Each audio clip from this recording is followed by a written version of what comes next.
Welcome to the Bringing Intimacy Back show, where intimacy is real. If you desire to intimately connect with yourself, your significant other, children, family, friends, community, and higher power, this show is for you. We explore intimate topics, inspiring life stories, spirituality, and insightful tips on strengthening relationships. The show is hosted by Dr. April and her co-host, Coach K. Let's get this episode of the Bringing Intimacy Back show started. We share with you today the secret power. Welcome to the Bringing Intimacy Back show, where intimacy is real.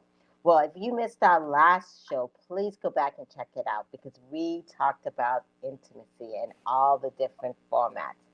But today's show is about the one intimacy that Coach K, who's also a certified clinical sexologist, and myself, as a sex therapist, get all the time. It is about sexual intimacy.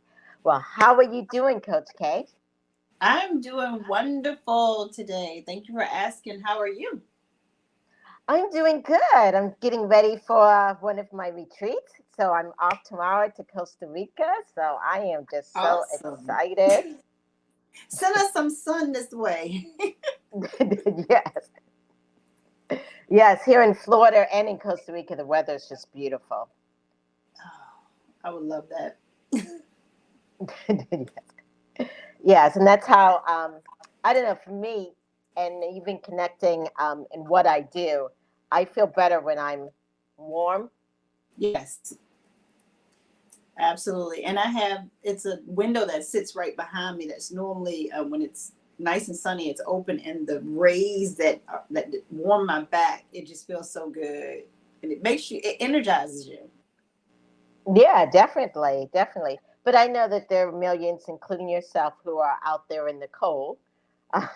Yes, doing all the snowstorms, and I see in the news there's like 4 or 5 coming back to back. Yes. Yeah, so your retreat is right on time for all of your lovely couples and you. Yes. Yes, and I went into the whole retreat business because people are always calling and they're asking questions about sex. I don't know, do you get those? I do. And which I'm very grateful that people are asking about it finally, instead of just kind of quashing it. Right, right. And in some realms, sometimes people feel like you can't even talk about it, but it's so important in relationships and marriages, especially to talk about it, to get it out in the open, to see what you like and what you dislike, and all this other realm. Absolutely. We have to keep that discussion open and going. Right, right. And so if people are out there listening and they're thinking, well, they're having issues with sex and they see all the different titles, such as a sexologist, a sex therapist, a sex coach. Yeah. Um, how do you define yourself? So for me, as a certified sexologist or a sexuality coach, I look at myself as one that does, I don't do any type of diagnosing. I save that for the licensed professionals. So it's almost like, I always like to talk about it like as a football game, because we're all familiar with football. You know, pretty much everyone knows how to play the game. So a lot of people know how to have sex. But we depend on our coach in that game to give us strategic plays to ensure that we win that game. So for myself, I look at myself as that coach. Are you communicating appropriately? Are you sexually matched? How is the hygiene? So we talk about all of those areas outside of the physical act of, hey, you put this in here and this is how you do this. So I kind of talk about everything around that. So as a coach, I just give those helpful plays, strategies to have a fulfilling sex life. Okay, okay. And I do something very similar as a therapist. Sometimes we do go into the diagnosing part when there's dysfunctions. And also when there is like questions or things aren't working right, we try to figure out kind of like what you said about what's stopping the performance, Yeah. because many times it's other things outside of the mechanics. Oh yeah, that is huge. Like the first thing I always like to ask is to ensure that they've been to a medical professional first. And if they have and there's nothing actually medically going on, then I don't mind taking a surface look. And if it seems like it's more deep rooted where therapy may be necessary, that's when I would refer out. Okay. Okay. Good. Good. Yeah. And I do something similar in the sense of many times there's sometimes mental things that impact sex. Yes. Yes. Yes. Whether it's, being so depressed that you don't want to take care of yourself to have sex, or being very, what I see a lot is very anxious and have so Mm, many things in your mind going, that impact sex.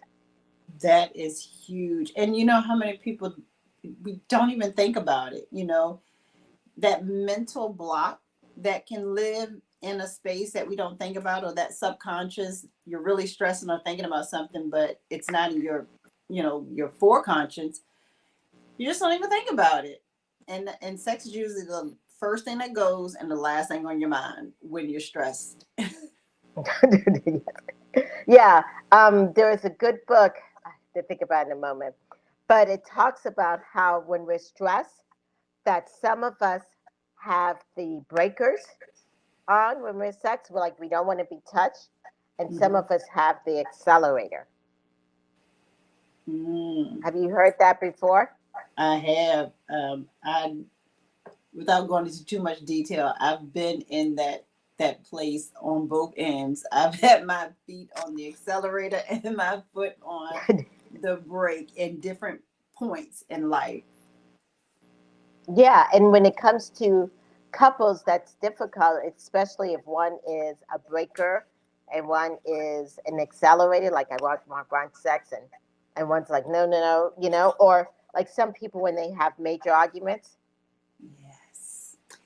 somebody says, That's let's just, have sex. Others are like, I don't even think I want to be in the same room with you. Why are you even thinking of this right now? yeah, Yes. that's a great debate with a lot of people, to say, well, how can you have sex with someone you're upset with? And for me, I'm like, I still love my husband and I have needs. So I don't have to talk to you afterwards. Yes. Yes, and sex is actually very healthy because it is a form of release. Yes, it So is. when you're stressed, it's one of those ways to release. So when people think, how can that person really think about having sex right now? And that's because they want a release. Absolutely. From what I understand, without going into the actual medical side, it helps a little bit with nerves and anxiety. Scientifically speaking, somewhere down the line, I don't know that part of it, but I know it can be helpful in that place too. Like if your nerves are, if maybe you're going to for a big interview the next day, and you're just really wound up the day before, a good release can help. Yeah. Yes, because it produces that those endorphins that will help relax the body. Mm, Yeah. And some people are even more productive after you uh-huh. have sex because your mind is at relax, and then you can sit there and concentrate on data or a variety of other stuff. While for others, sex just wiped them out and they need to sleep for the next 7 or 8 hours. Yeah, you got to. So it's a wonder while when all of the people that had to work at home, productivity may have gone up because more people were spending time at home with each other. Yes, I hope that happened. Yes, yes. However, I know on your end and on my end, people come to us with problems. Yeah. Yes, yes. So in the last 2 years, I've seen more sexual issues than ever before. Yeah. And part of it, even as she just mentioned, as people are being so stuck together Hmm. that they're there all the time. They're working and sleeping and everything. So there is no air. Right. And when there's no air, there is no ability to have fire, which means passion. Absolutely. That is much necessary. And then it's just stuffy, and you then the communication kind of goes down, and so that further puts a halt on any type of connection or bonding. Right, definitely, yeah. But before I know we just started jumping into the conversation, but I want to highlight, of course, our charity of the month, the Love Foundation, and they are a great foundation because they help people and communities develop and practice unconditional love. And even as we're talking about sex, and we're going to go into more detail in a few moments, but it's also about being there for your partner and providing that unconditional love. So we're going to take a break. But when we get back, we're going to go more deep into sex. And do you do it when your partner wants it? And if you don't want it? And even going back to the basics of when do we start teaching people about sex? We'll be back in a moment. Are you wanting a vacation in paradise? A vacation to rekindle the passion. A vacation without the kids. A vacation where you can learn how to communicate, where you and your partner actually hear each other and gain insight. If so, vacation counseling is your next vacation. Dr. April Brown has created vacation counseling in Southwest Florida as a perfect option for you and your partner. Our retreats are one couple at a time. We have a variety of packages available to choose from, including virtual couples retreats. If you and your partner are interested in vacation counseling, please visit us at vacationcounseling.com for more information on pricing and packages. Also, follow us on Instagram and Facebook. To keep track of the latest news, stories, activities, or coupons on vacation counseling and Dr. April's other services, we encourage you to sign up to receive a monthly newsletter called Intimate Connections at draprilbrown.com. Remember, if you and your partner are struggling with communication and intimacy, and you all are looking for a retreat to connect, vacation counseling can be your next vacation in Southwest Florida.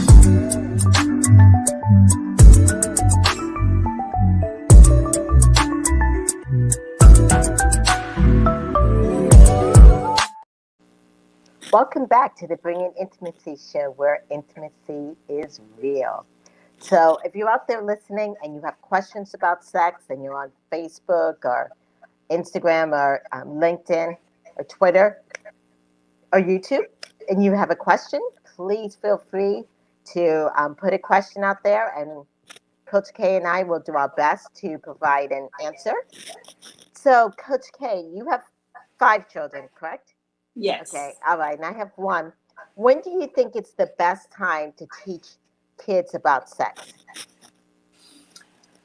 I honestly think that the age appropriate conversation should begin around the age of 2 to 4-ish. And I think when people think about, sex conversation, it's always intercourse, but it's teaching, the anatomy and good touching, bad touching, and boundaries. So those age appropriate conversations should start not drilled in, but just on a consistent basis, so that, if a 4-year-old's going to go off to daycare, and they should be able to say, so and so, touch me, and I didn't like it, or they touched me here. So being able to teach those begins around 2 to 4 years old for me, and it doesn't stop. No, and I agree with you. It definitely needs to be before they start school about the anatomy and teaching kids about body parts. And like you said, it doesn't stop there. One of the things I've noticed is that most parents only talk about sex, but they don't really talk about sexual intimacy. Yeah. Yeah. So, in talking about sexual intimacy, when do you think that should begin? I would say at a maturity age, maybe around the 15-ish, 16-ish mark would be, not encouraging it to happen, but being able to talk about what that looks like what that feels like, the importance of why maybe you should wait because Right. of what the ramifications of it could be. Right, right. And I agree with you. And I think maybe even starting middle school, because sometimes kids, and I've worked as a school counselor, they try these sexual activities and they don't really understand the meaning and the emotional aspect. Yeah, And you have to do more as a parent than just say no or wrap it up or whatever the case may be. absolutely. The old saying, don't come home with a baby. That Right. was a big thing for a certain dynamic of folks, but then you came home with everything else. So it's having bigger conversation. And S. Ford, that's my husband. He said hi. I said Okay. Awesome. hi. He's there on YouTube. Oh, good, good, good, good. So, since he's there, so when you got married, because I've dealt with a lot of couples, and even myself, or even with my own mom, did your mom or anyone teach you about sex as you enter marriage? I didn't get a whole lot of conversations from my mom. She literally just came up in the era of don't bring a baby home. that Right, that was the right. conversation, and I think that's why I'm so vocal with our children. Yeah, yeah, because I do think you have to do more than that. And I don't know, I've worked with a few individuals where they've been saving themselves for their husband. Yeah, Yes, which is great. But then when it comes to the marriage, they're freaked out. They're scared. They're like, yeah, yes, yeah, it's going to hurt. Or they just, yeah, what's the point? They just go through all of this. Yeah. So I do think it's important to start talking about it. absolutely. I have a 10 ways to I do, which is a premarital coaching program. Mm-hmm. And in that, sex is absolutely one of those 10 items to talk about. Because I watched a show where, that married at first sight thing, where one Yes. of the girl was a virgin, and her now husband, it freaked him out a little bit, but she was absolutely like, yeah, we're married, but I still don't know you. And he's like, well, I don't want to really. So yeah, that's a conversation that absolutely it would have been helpful, I think, if she would have had some in-depth conversations, maybe with her parents or with maybe a school counselor or someone in the sexual education realm for this Mm-hmm. day that was coming. Right. I've had one client recently who told me that she felt like it was her husband's job to help her understand her body. In fact, they've been married for, I think, like maybe half a year and they have not had sex yet. And she's been waiting for him to show how to do things. Yeah, she's afraid. And when he tries to teach her something, she's like, you know, but she keeps saying, yeah, I always was thought it was my husband's job. Oh wow. And Yeah, that's definitely how some people are raised, and that's why I think that conversation of sex and intimacy should never stop, and especially in a marriage, even in the dating phase. exactly. Especially in the dating phase, I guess. You want to find that out. Yes, definitely. And I think and even in the dating phase, it's also about self intimacy. Hmm. Yeah. So some people think the word, and I'm just going to say masturbation is like evil or wrong. Yes. But how can I put it? You have to understand your body before you can explain it to someone else. I think I don't know, that's my philosophy when it comes to sexual intimacy. I completely agree with you. I did a talk, and it's here on my YouTube channel about 3 weeks ago, and I had, what do you feel about masturbation in marriage? And when I tell you that the comments were over 600 people, and it really gave a great indication that there is not a lot of people who understand the importance of learning self first, and that it's not this dirty game that you just play with yourself.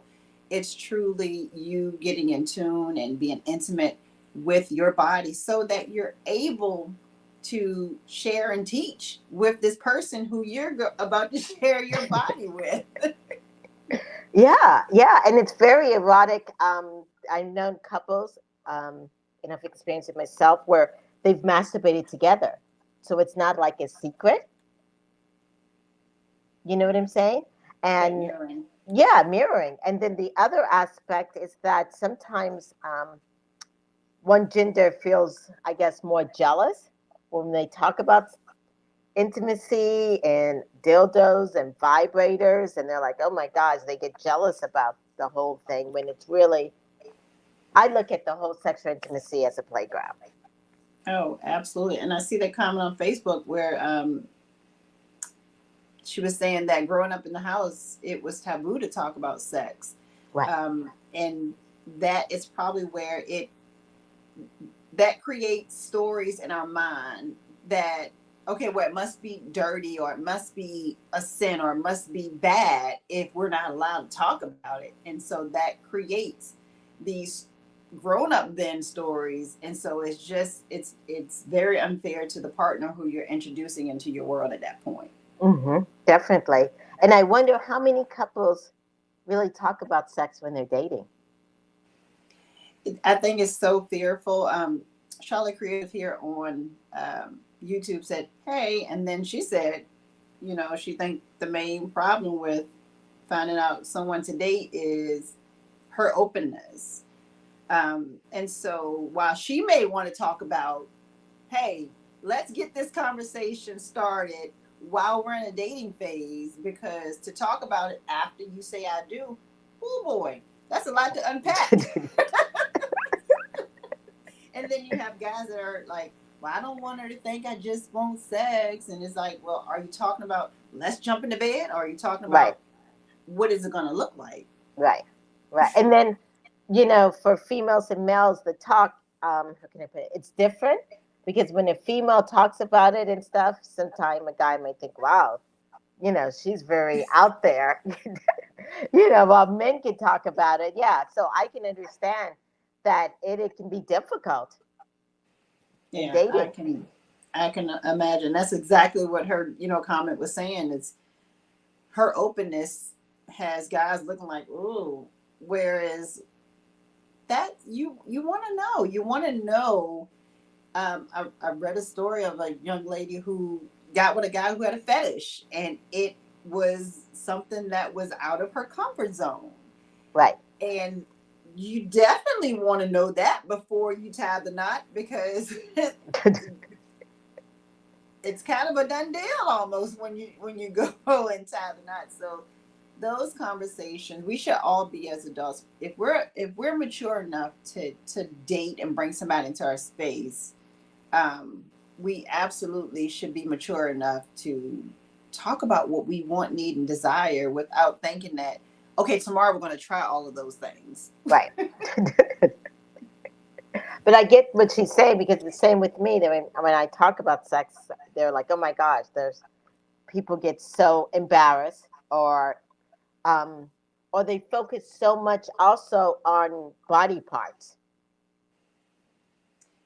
And some people say, does size matter, and that's all a person can focus on. Yes. I definitely did a talk about does size matter, and that's another huge topic. If you're going to save yourself until later and you never find out what you got working with there, will it matter to you? I've seen people actually, because it was Facebook, where I found out that this person is of a certain size. Should I divorce them? And I'm like, wow. That's huge. Yeah. So it's better to at least peak before you get married. Yes. Yeah. And then I also think, size is one part, but how can I put it? Size does matter, but also that connection. Yeah. Yeah, because we can still get aroused or even have full orgasm without even touching in some Yeah. aspect because sex really starts here. Absolutely. And the body just follows. And then you can have an amazing size and then you just don't know what to do with it. So then what? You Right. know? Yeah, if we're not able to mentally bond and connect, then that it's just noise and action, and it's a wasted, Hmm. without getting too graphic, it's just wasted. Right, right. Do you think men and women view sex differently? Have you seen that? I see that at the core, when you peel back a bunch of layers, the view is pretty much the same, but on the surface, I think surface wise, it's a little bit different. And I don't know how much society plays in that surface view. Hmm. Because men, just like women, honestly, they want to be desired. They want to be taken care of. They Right. want to be sometimes taken control of. But can they actually say that without a Facebook post? Oh, he wanted me to do this, or he just did. Right. It's kind of difficult that we as women are allowed in our bedroom to just be vulnerable, but our men are not. Right, right. And I think that vulnerability in men and also in some females, it's about that emotional part. Yeah, absolutely. Yeah, yeah. It's the feeling. And I think that is what's really different when we talk about sexual intimacy Hmm. versus just sex. Right. Big difference. I, Hmm. it's a intimate moments academy that I do online, and I always say, because his physical is her emotional, Right. and I think that connects with so many people, because it's like, yeah, while she's thinking all he wants to do is have sex, well, that's how he connects emotionally. That's his emotional Right. connection to you. We have one of the safest places that someone can feel. We have wounds. That's where we all came from. One of the safest places you ever felt. And so if that's his calming place, maybe he's high stress, maybe he, just had a bad day and he just wants to be with you because that's how he connects with you emotionally. We all have to take that step back and view it from a 50-foot view versus Hmm. right in front.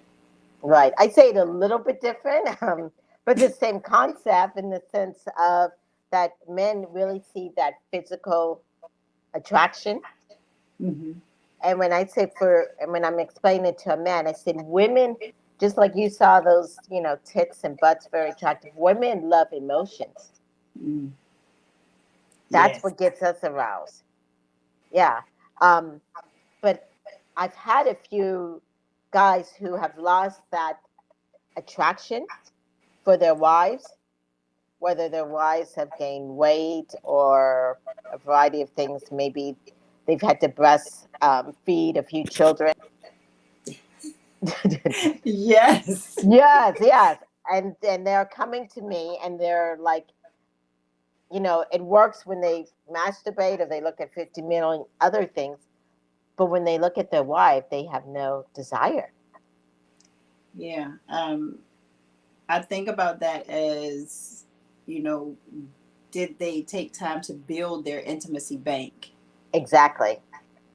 And when you do so many other things outside of just the physical aspect of just sex, and you build that intimacy bank, when those times come that, she's just finished feeding the third child and the breasts are no longer up here saying, hey baby, or they're down here like, hey, come and get me. That you built that bank up, and there's still a good, you, the physical attraction goes beyond that physical body, if that makes sense. Right, right. And I love how you put that of building the bank. And yeah, yeah. And that includes doing activities, connecting with the person emotionally. Yeah. Yeah. And like the retreat that you're going to be doing this weekend, that's helping building their bank. They're building their Right. intimacy bank. Yes. Yes. And I'm totally excited about that because we are doing a lot of activities and talking and connecting emotionally. And also, what one of the things that I also talk about is spirituality and God. And many people like you can you put the word God and sex together? Or and I'm saying God should be, if that is your belief system, the higher power, because many people Hmm. have a higher power, that's your belief system. Go ahead and introduce or have him in the bedroom, have him in the connection. Right. Because if you truly believe in many things, how did you get here? Haha. Exactly. Exactly. Yes, yes. And I do believe sex wasn't just created to have children. It's about pleasure. It's about having fun and being on a playground. Especially for a species that was born with an organ that was strictly for pleasure. I mean, we're the model of pleasure. Yeah, yeah. I know we may have people out there listening who have busy lives, kids, and a variety of stuff. And they're like, how can they find the time to play with their husband when they have children and a variety of things that take away their attention? We having 5 children. My husband was working full time. I was working full time. I was also building a business on the side. I made time to, if it meant that when we got off at a certain time, we would, from the time we met, we always showered together. It Okay. was just that was us building our intimacy bank.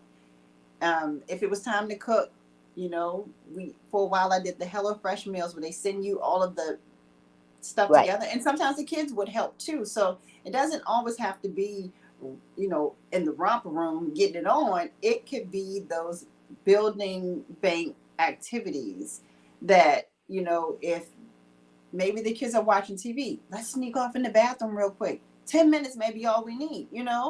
So it's the Intimate Moments Academy. I do sex, which is sharing, experiencing, and X-ray.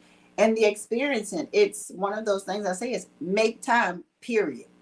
Hmm. There's nothing else. It's if you have enough time to tell me I can't X, Y, and Z. That was probably 3 minutes of probably all the time that you needed to maybe hold hands, maybe kiss on the forehead, do a chest to chest hug, Right. quick hand job, something. Right. Right. I love how you said make time, period, that there's no exception. Yep. Yeah. And it's really good also, that you use those things such as HelloFresh and stuff because, can I put it, that also relieves some of the stress on usually the mom or at least one of the parent, which allows more free time because sometimes we run out of energy because we're trying to wash clothes, cook dinner, feed the pet. Yeah, yeah. So it's okay. Breathe. Breathe. It's okay to get help. Yes. Yes. That's Hmm. a form of intimacy, getting help.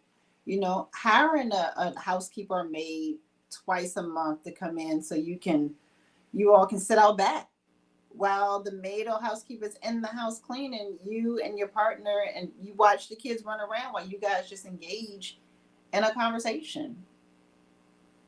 Yeah, yeah. It um, allows people to connect.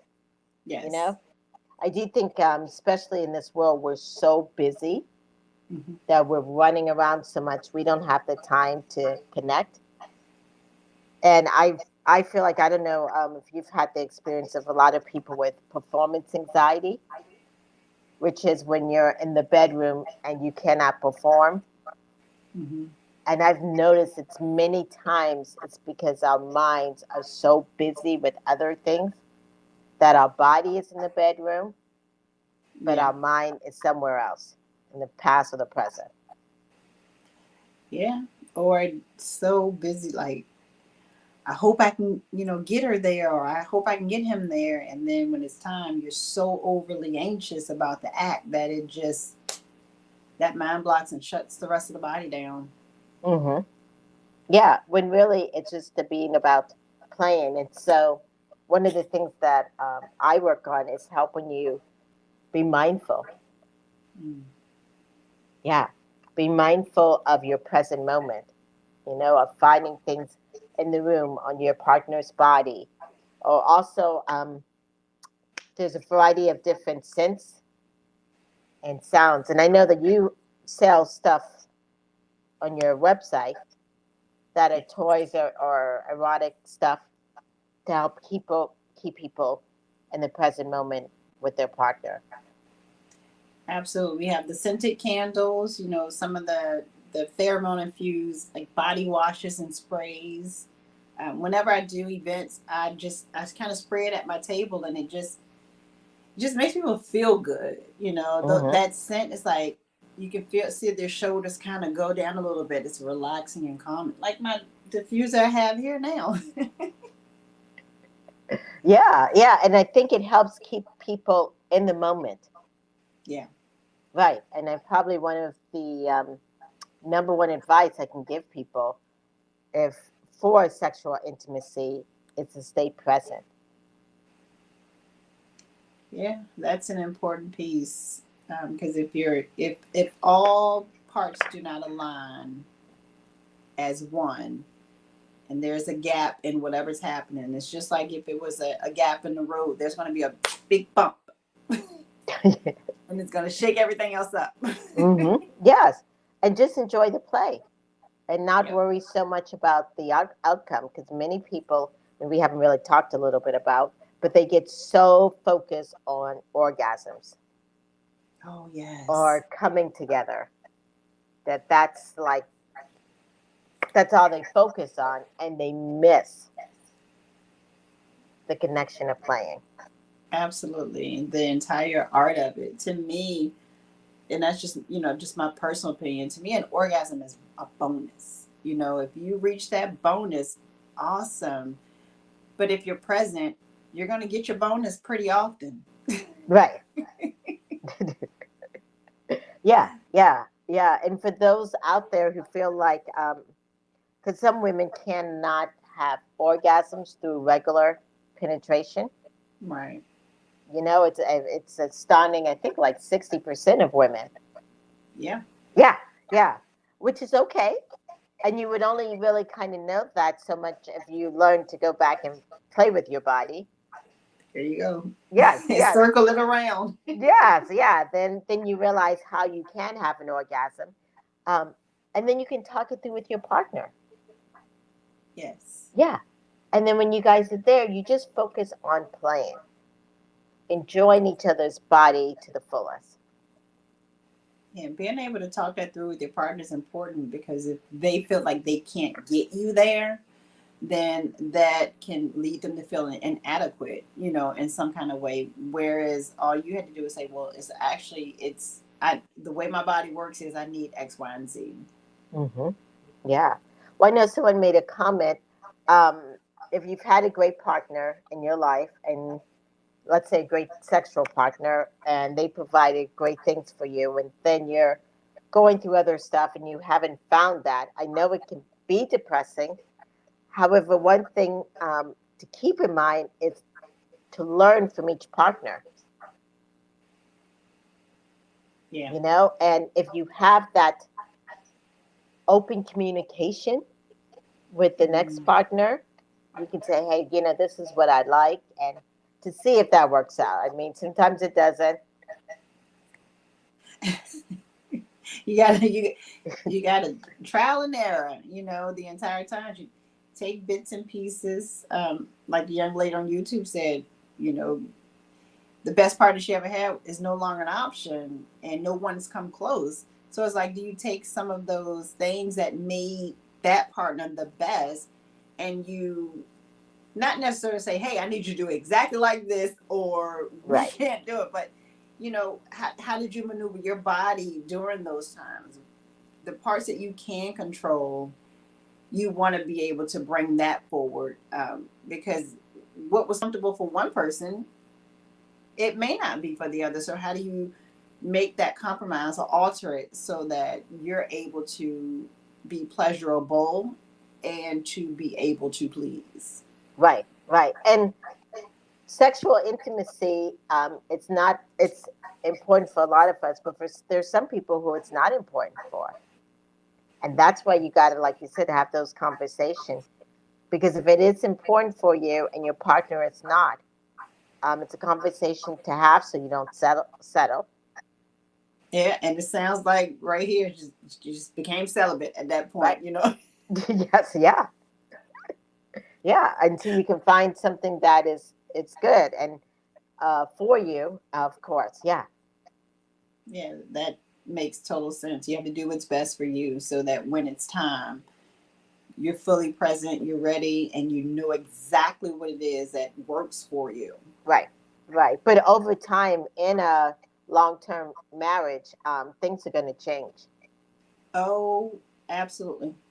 Yeah, And that's where, building that intimacy bank helps, because as you build the bank, the bond in your mind opens, and new levels of, hey, I don't know where this came from, but I just want to try this. hmm It's amazing when it hmm when it progresses. right, right, right. And I do think that sometimes not having sex right away in a relationship helps builds that bank. It does, because you have that, verbal, mental, vibrational energy connection, that anticipation of where it's going to be. But of course, anticipation without expectation is always going to be key to that piece. Yeah. Can you clarify that more? Oh, absolutely. When we have expectations of what the sex is supposed to feel like or what it's supposed to give us, we we can mess up that anticipation period. So being able to just anticipate being present with your partner and enjoying sex as it comes, um, and taking off that expectation piece of it, then you're not looking to, oh, it better be like this, or I'm just not going to like it, or I'm going to be disappointed. So anticipation without expectation is always going to be the best outcome, because then you can talk about it at the end. I didn't expect anything, but I can tell you what I did like.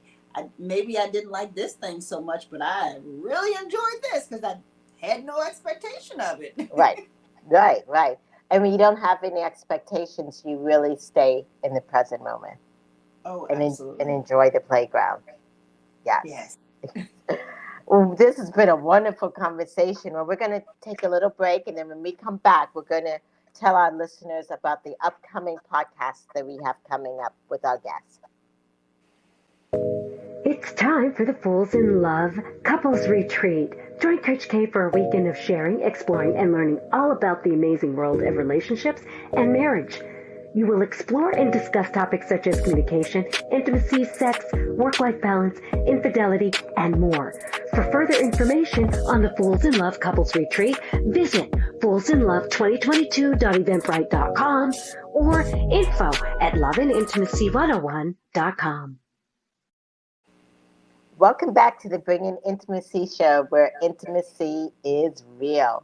Well, Coach K, you and I have had a great conversation about sexual intimacy, and Yes, I enjoyed it. yes, yes. Hopefully, we were able to provide some valid information out there. So, coming up next week, I'll actually be in Costa Rica, and we're going to talk some more about retreats. And then, starting in March 10th, we're going to start our guest backup, and we will have Jerry Few on how to handle conflict in your life, dealing with emotional intimacy. And on March 17th, Cassie Christopher, she's going to also talk about emotional eating with self love. Yeah, yes. So please check us out. Don't forget to think about the lovefoundation.com, and don't forget to follow us on social media. Yes. Where could they find us, Coach K? They can find us at bringingintimacyback.com and on all social media platforms, Bringing Intimacy Back. Okay, awesome. Well, we will see you guys next week at 3:30 on Thursdays, where we talk about intimacy, and we look forward to speaking with you guys next week. Bye, everybody. Bye. Thank you for listening to today's episode of Bringing Intimacy Back. We hope you enjoyed it. You can also find us at bringingintimacyback.com or Facebook, Instagram, LinkedIn, YouTube, Twitter. For Dr. April Brown's 4-book series, Improving Intimacy, you can also find her as an author on Amazon. Available in Kindle, ebook, and paperback.